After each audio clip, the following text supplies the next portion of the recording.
I took the night security job at Block C Apartments because it paid more than any other option I had. The building was old, with cracked walls and dim yellow lights that never fully lit the corridors. During the day, it looked normal.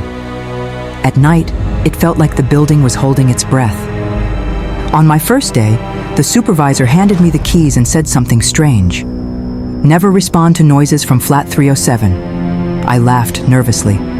"Why?" He looked at me for a long moment before answering. "Because no one lives there, and someone still knocks." Every night at exactly 2 a.m., I noticed the temperature drop near the third floor. My breath would turn visible. The CCTV camera outside flat 307 always showed static for a few seconds, then returned to normal. On my sixth night, the motion sensor alarm triggered. Camera footage showed a shadow standing outside flat 307. It didn't move, it didn't blink. It just stood there. I went upstairs, my flashlight shaking in my hand. The hallway smelled old, like damp walls and rust. As I approached flat 307, I heard breathing, slow, deep. Coming from behind the door, I raised my radio. "Control, I'm at..." The radio whispered back in a voice that wasn't human. "Don't turn around." I felt something warm breathing on my neck. The knocking started again, violent this time. When I checked the CCTV later, I saw something that still haunts me. The camera showed me standing there, but the timestamp was wrong. It showed me from the future, being dragged into flat 307 by long black hands. I quit that morning. 2 weeks later, a new guard disappeared. Flat 307 started knocking again. Story 2, cameras don't lie. The abandoned mall was a massive concrete structure left to rot. Broken escalators, dust-covered mannequins, emergency lights buzzing like insects. I was alone. At 12:58 a.m., camera 6 detected motion. A child stood in the food court. Small, thin, barefoot. I spoke through the intercom, but my voice echoed back unnaturally, as if someone else repeated it. When I zoomed in, my stomach twisted.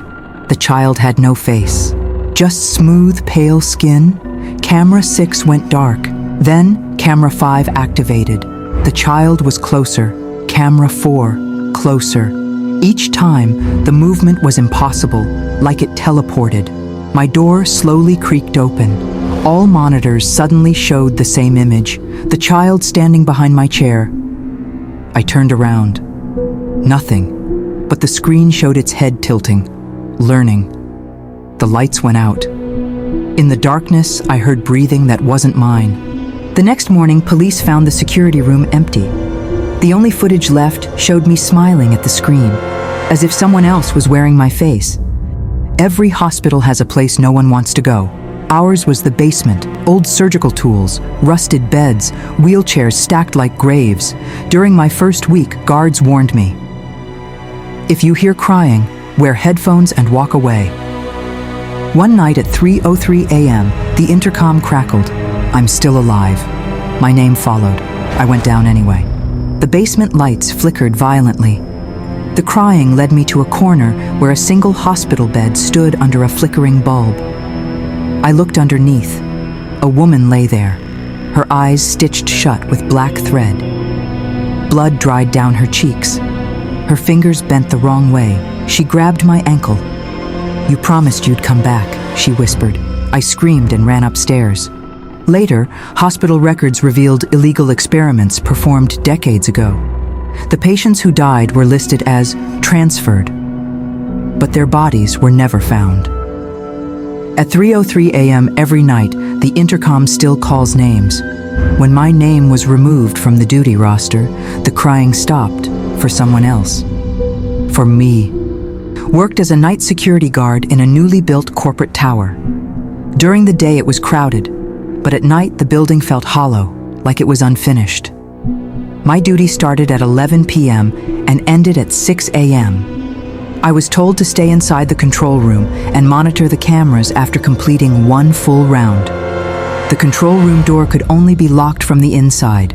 On my third night, around 1:55 a.m., I noticed camera 9 flicker. It showed the control room hallway. I saw someone standing there facing the wall. The figure did not move. I checked the access log. No one had entered the building. Suddenly, I heard breathing behind the door, slow and uneven. I asked through the intercom who it was. The breathing stopped. Then, a voice replied softly, "You forgot to check one floor." My phone vibrated. A message appeared from an unknown number. It showed a live photo of me sitting in the chair, but I was standing near the door. The door handle slowly turned. The cameras switched off one by one. In the darkness, I heard the chair move. In the morning, the manager found the control room empty. The chair was still warm. The door was locked from the inside. Story 5. Basement Patrol. I was assigned night duty at an old hospital parking structure. 3 underground levels. B1 and B2 were active. B3 was closed, but guards were required to check it once every shift.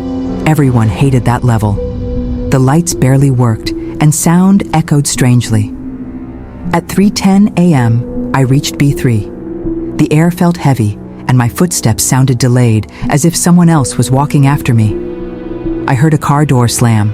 There were no vehicles parked there. My radio turned on by itself. A voice whispered, "You're late."